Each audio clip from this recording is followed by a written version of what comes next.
Hola, bendiciones. Continuamos con el segundo tema, la revelación de Jesús, parte 2. Me contenta que estés acá recibiendo esta clase que forma parte del proceso de la visión en nuestro primer manual, Creciendo hacia adentro, en la escuela de nuevos comienzos, y estoy seguro estamos siendo grandemente bendecidos. Así que vamos a ir a la palabra. Por favor, tome nota de toda la enseñanza, de lo que usted va a recibir, va a aprender, para luego juntos con todo el grupo compartir acá todo lo que hemos aprendido. Vamos a ir al libro de Juan, capítulo 16, verso 13. Es el Espíritu Santo de Dios el que revela a Jesús. Mira lo que dice la Escritura. Dice: pero cuando venga el Espíritu de verdad, Él nos guiará a toda verdad, porque no hablará por su propia cuenta, sino que hablará todo lo que oyere, y lo hará y hará saber las cosas que habrán de venir. Él me glorificará, porque tomará de lo mío y se los hará saber. Esto es Jesús hablando acerca del Espíritu Santo. Quiero hacerle una pregunta. ¿Cree usted que se pueda conocer a Jesús y todo lo que Él hizo si no es a través del Espíritu Santo? Quiero decirle que la única manera de poder entender las cosas de Dios es a través del Espíritu. E incluso la palabra de Dios dice que para los que se pierden es locura, pero a los que se salvan el Evangelio es poder de Dios. Entonces hay mucha gente que puede decir que esto es una locura, pero en el momento que el Espíritu Santo empieza a revelar que Jesús nació de una virgen, que Él vino a la tierra, murió en la cruz, que resucitó al tercer día, que cuando Él resucitó se levantaron otros muertos más, luego cuando Él asciende al cielo, cada acontecimiento que Jesús hizo en la tierra fue algo sobrenatural. Ahora, ¿cuál es el problema cuando no hay revelación de quién es Jesús?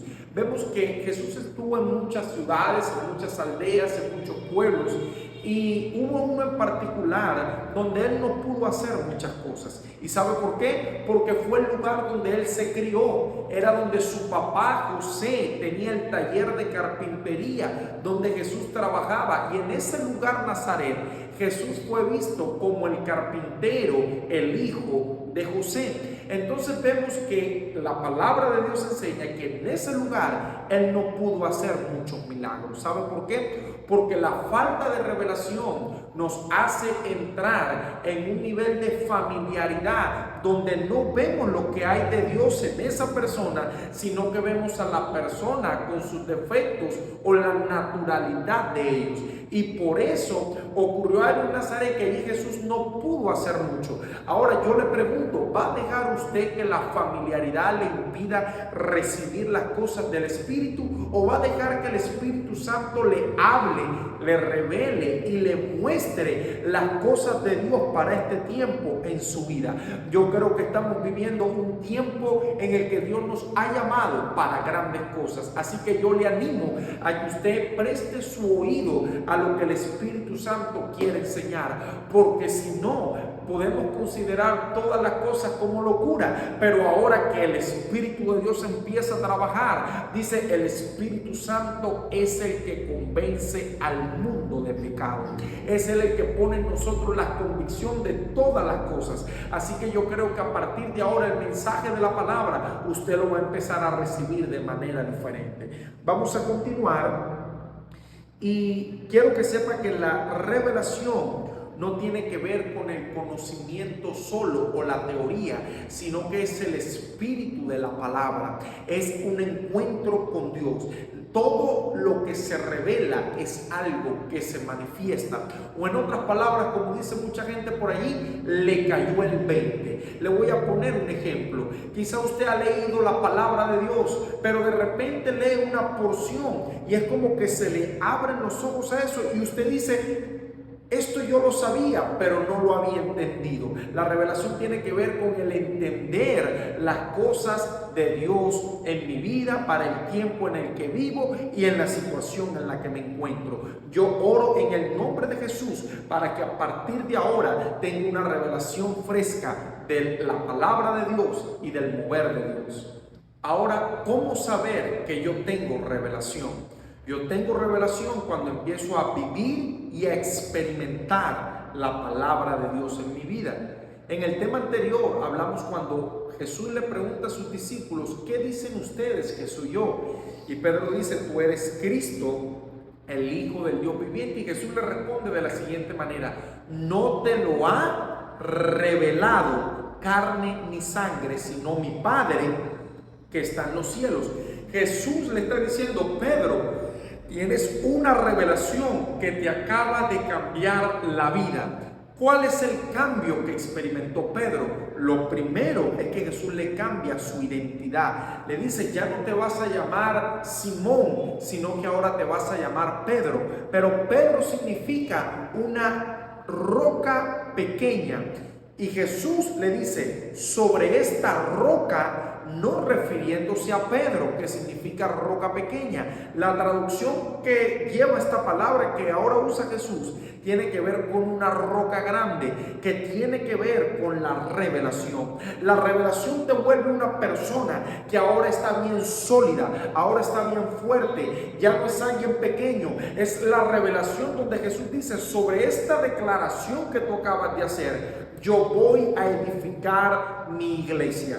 Vemos que Jesús le dice a Pedro, Pedro, sobre lo que tú acabas de decir, de que yo soy el Cristo, de que yo soy el Hijo de Dios, de que yo soy el enviado, sobre esa declaración yo voy a establecer mi iglesia. Quiero que vean que la iglesia de Jesús no está basada en el conocimiento, en la teoría o en la sabiduría de hombres, sino basada en la revelación de la palabra. Por eso cuando no hay revelación, no hay transformación, y la gente, aun cuando se ha convertido a Dios, su vida sigue igual por años. No pasa nada, no experimenta cambios, pero en el momento que una revelación viene, la manifestación le sigue. Yo quiero creer que a partir de ahora vamos a entrar en un nivel de manifestaciones poderosas en nuestra vida, manifestaciones de sanidad, de liberación. Escúcheme algo, puede haber gente que ha sido tocada, pero que no ha sido transformada. La transformación, dijo Jesús,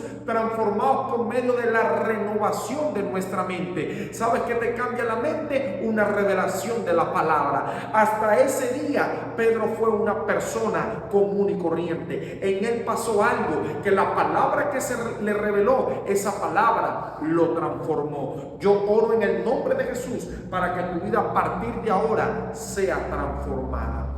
Vamos a continuar acá en la escritura y vamos a ir a Mateo capítulo 14 versículo 13. Dice, entonces los que estaban en la barca vinieron y le adoraron diciendo, verdaderamente eres Hijo de Dios. Estos son los discípulos de Jesús que caminaban con Jesús, que lo habían visto hacer un montón de milagros, y hasta ese momento ellos entendieron y dijeron verdaderamente. En otras palabras, se les reveló. Viene un cambio. No sé cuánto tiempo tengas de conocer la palabra, de estar en los caminos de Dios. Quizás vienes por primera vez a una iglesia, quizás es tu primera vez recibiendo la palabra de Dios, pero vas a caminar en un nivel diferente porque vas a caminar bajo una revelación fresca. Leíamos al principio, y el Espíritu Santo nos los dará a conocer, y tomará, dice Jesús, tomará de lo mío y se los dará a ustedes. Miren lo tremendo que hace el Espíritu de Dios, que es el que trae la revelación. Toma de lo que es de Jesús para dártelo a ti y para dártelo a mí. Ahora le hago una pregunta. ¿Por qué cree usted que crucificaron a Jesús? La razón por la que crucificaron a Jesús fue por lo que él dijo que era. Jesús dijo que él era el Hijo de Dios. A él no lo crucificaron por los milagros que hacían, por la palabra que enseñaba, sino por haberse llamado él Hijo de Dios. Vemos que quien lo crucifica fue gente que nunca se le reveló lo que él era. Y esta declaración tiene un problema tan grande que para ellos era inaceptable, porque es imposible conocer las cosas de Dios si no es a través del Espíritu de Dios. Vamos a la escritura en Marcos capítulo 14, versículo 61. Dice: el sumo sacerdote le volvió a preguntar y le dijo: ¿eres tú el Cristo, el Hijo del bendito? Y Jesús le dijo: yo soy. Y veréis al Hijo del Hombre sentado a la diestra del poder de Dios y viniendo en las nubes del cielo. Entonces el sumo sacerdote, rasgando su vestidura, dijo: ¿qué más necesidad tenemos de testigo? ¿Habéis oído la blasfemia? ¿Qué les parece? Y todos ellos le condenaron, declarándole ser digno de muerte. Vemos que esta persona crucifican a Jesús porque nunca se le reveló quién era él.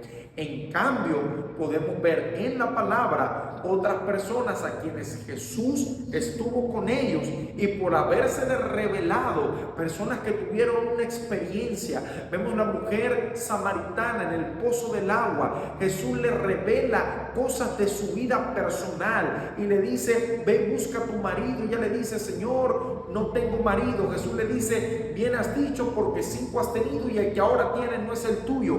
Ella, esa mujer, cuando queda expuesta, dice: este hombre me ha dicho todo lo que yo he vivido, todo lo que yo he pasado. En otras palabras, tuvo un encuentro. La primera manera, cuando ella se acerca a él, lo ve como un judío. Después se da cuenta que es un profeta. Mire cómo le cambia a ella la percepción. Y luego dice: este es el Mesías. Y esta mujer que nunca había estado cerca de él, el encuentro la hizo creer. Vemos que hay personas que porque no han tenido un encuentro con Dios, condenan las cosas de Dios. Esta mujer en un instante fue a hablarle a una ciudad entera, se volvió una predicadora. Y dice que la experiencia que ella tuvo la transformó para siempre. Entonces yo te pregunto hoy: ¿cómo ves tú a Jesús? ¿Quién es Jesús para ti? Te estoy hablando de la revelación de Jesús, la segunda parte. Entonces vemos que estos hombres tenían mucha letra, mucha palabra. Eran los sumos sacerdotes, pero no la tenían revelada. Y esto es muy peligroso. Ahora, ¿por qué les ofendía que Jesús dijera que él era el Hijo de Dios? La razón de esta es la familiaridad. Para ellos era un carpintero, pero no era una persona con atributos sobrenaturales. Quizá usted está en una iglesia y lo puede ver todo como normal. Eso le corta muchas bendiciones. Yo le animo a que cada vez que usted vaya a escuchar o a recibir la palabra de Dios, vaya con expectativa de que algo grande y poderoso puede pasar. Yo quiero creer que la fe en ti se va a despertar y que vas a tomar y a recibir tu milagro, porque no es el hombre que se para acá, no es la estructura de un local, de una iglesia, sino que es la fe con la que tú vienes, es la expectativa con la que tú estás buscando recibir algo. Eso atrae el mover de Dios, porque son cosas del Espíritu que se tienen que provocar. Y entonces, miren lo que dice Apocalipsis capítulo 1, verso 8. Jesús dice, esta palabra que dice: yo soy el alfa y la omega, principio y fin, dice el Señor, el que es, el que era y el que ha de venir. Vemos que el nombre de Jesús, el nombre de Dios, es el nombre, el yo soy. Cada vez que Jesús decía yo soy, dice la Escritura, la tierra temblaba. Entonces, Juan capítulo 5, verso 26, quiero hablarle acerca de Jesús y lo que la palabra respalda que Él es. Vemos aquí que Jesús tiene vida en sí mismo. La Escritura dice: porque como el Padre tiene vida en sí mismo, así también ha dado al Hijo el tener vida en sí mismo. Número 2, Jesús comparte la misma naturaleza con Dios el Padre y el Espíritu Santo. Colosenses capítulo 1, verso 15 dice así: Él, Jesús, es la imagen del Dios invisible, el primogénito de toda creación, porque en Él fueron creadas todas las cosas, las que hay en los cielos y las que hay en la tierra, visibles e invisibles, sean tronos, sean dominios, sean principados, sean potestades. Todo fue creado por medio de Él y para Él. Y Él es antes de todas las cosas, y todas las cosas en Él subsisten. Quiero decirle que Jesús es el centro de la creación. Número 3, el Hijo, al igual que el Padre, es inmutable. Hebreos capítulo 13, verso 8 dice así: Jesucristo es el mismo ayer, hoy y por los siglos. Te tengo buenas noticias. Jesús sanó gente, liberó gente, transformó gente y lo sigue haciendo el día de hoy porque Él está vivo. Número 4, Isaías capítulo 28, verso 16, nos habla acerca de una piedra como el fundamento. Jesús es la roca o el fundamento de nuestra fe. Pero Isaías dice que fue una piedra probada. ¿Qué quiere decir esto? Mientras Jesús estuvo en vida, fue probado y fue tentado en todo, pero en todo Jesús venció. En todo Él se mantuvo firme.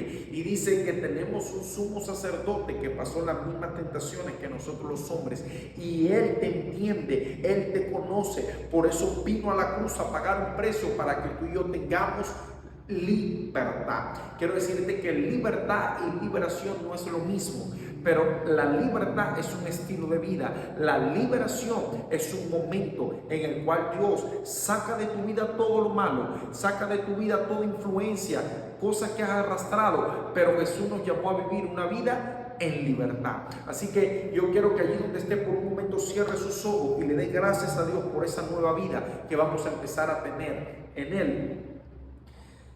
Vamos a ir a Primera de Pedro capítulo 2, verso 6. Dice: por lo cual también contiene la Escritura: he aquí pongo en Sión la principal piedra del ángulo, escogida, preciosa, y el que creyere en Él no será avergonzado.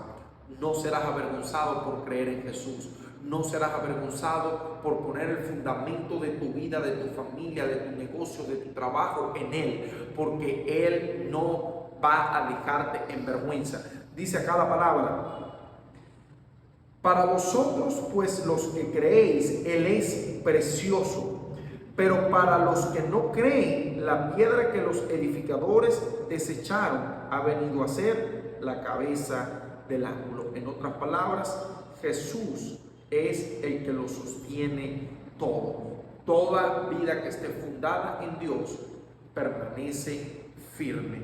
Jesús da una enseñanza acerca de aquellos que edifican su casa sobre la roca y aquellos que edifican su casa sobre la arena. Vemos que ambas casas son azotadas por una tormenta, y la que fue fundada sobre la arena es una casa que no tiene fundamento, no tiene base, no tiene solidez. Y dice que la ruina de aquella casa fue muy grande y que la pérdida también lo fue. Pero el que edificó su casa sobre la roca, aunque le costó más, aunque le costó carácter, aunque le costó madurez, aunque le costó creer, aunque le costó confiar, aunque le costó mucho, a fin de cuentas, esa casa permanece firme. Yo declaro en el nombre de Jesús que tú y tu casa estarán firmes, tú y tu casa estarán en bendición. Quiero hacerle una pregunta: ¿por qué Jesús es considerado la piedra angular de la iglesia? Sin Dios, sin su presencia, sin revelación, sin Jesús, no existiera iglesia alguna. Vamos ahora a Mateo capítulo 16, verso 18. Dice: y yo también te digo que tú eres Pedro, y sobre esta roca edificaré mi iglesia. A través de esa revelación de lo que es una roca es que Jesús va a edificar. Quiero que sepa que la iglesia no es un grupo religioso, sino que es una embajada del cielo en la tierra, en donde fuimos levantados y formados para gobernar. Quiero que continuemos en la enseñanza y vamos a ir a 1 Corintios capítulo 15, verso 4. Jesús venció la muerte. No hay nada que detenga a Jesús. Él pagó un precio. Por último, quiero enseñarle que Jesús venció la muerte. Esto es la revelación más poderosa acerca de quién es Él. La revelación de la resurrección. La muerte no lo pudo detener. Y quiero enseñarle qué pasó cuando Él murió y qué pasó cuando Él resucitó. Vamos a ir a Apocalipsis, capítulo 1, verso 17. Dice: yo soy el primero y el último, y el que vivo y estuve muerto.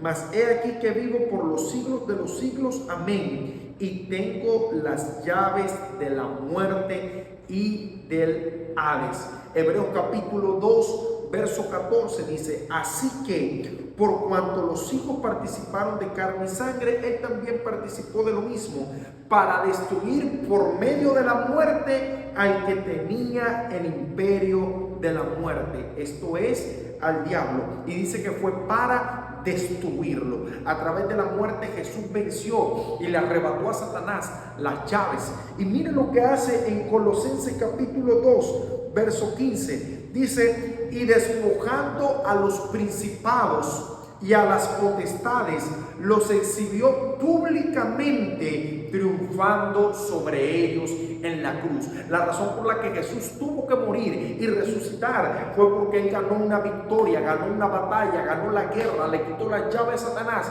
y se las entregó a la iglesia y le dijo: ahora todo lo que atares en la tierra será atado en los cielos, y todo lo que desatares en la tierra será desatado en los cielos. La razón de la muerte y la resurrección de Jesús fue para volvernos a dar un lugar de gobierno, un lugar de autoridad, y edificar sobre esa revelación una iglesia para gobernar. Así que yo te animo a que tú te mantengas firme, creyendo que tenemos las llaves. Te voy a enseñar ahora, vamos a hacer decretos, vamos a orar, vamos a atar y a desatar. Yo voy a atar todo lo que ha venido para condenarte, todo lo que ha venido para dañarte, lo que el enemigo ha usado para tenerte esclavo. Dice: el que practica pecado se hace esclavo del pecado. Y a veces queremos, dice el apóstol Pablo, porque lo que no quiero hacer eso hago, y lo que quiero hacer no hago. Entonces vemos hoy en día que hay una iglesia llena de ataduras, aun cuando Jesús pagó un precio.